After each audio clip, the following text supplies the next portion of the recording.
Right now, we have very limited evidence, and what we need is we need some more pieces of that puzzle.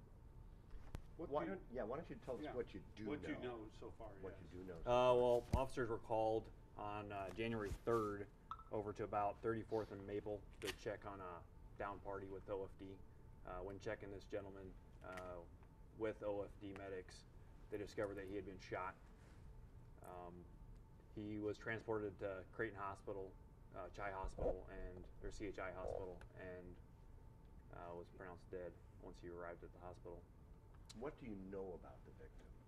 We know that he was walking in the area. It was a cold, very cold morning, and we know that going back and looking at evidence, we discovered that there was shot spotter activation nearby there earlier in the morning, and so basically going off of that information, we can kind of determine when he was shot.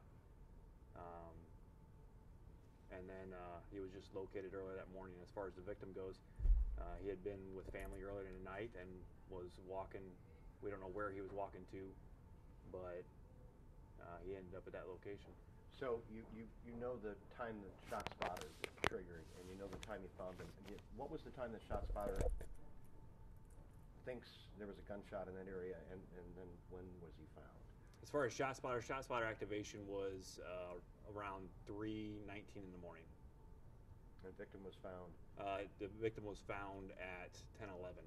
10:11. Any AM. previous record, involvement with gangs, pickups, arrests, anything that would make you think this is some kind of gang related, or somebody had a reason to shoot him?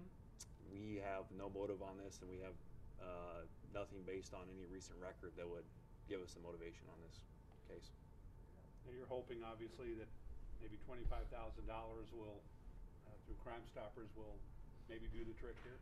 Yes, obviously, Crime Stoppers, for anonymous tips, they do pay out for good quality tips, and we definitely need tips on this case to move any further on this.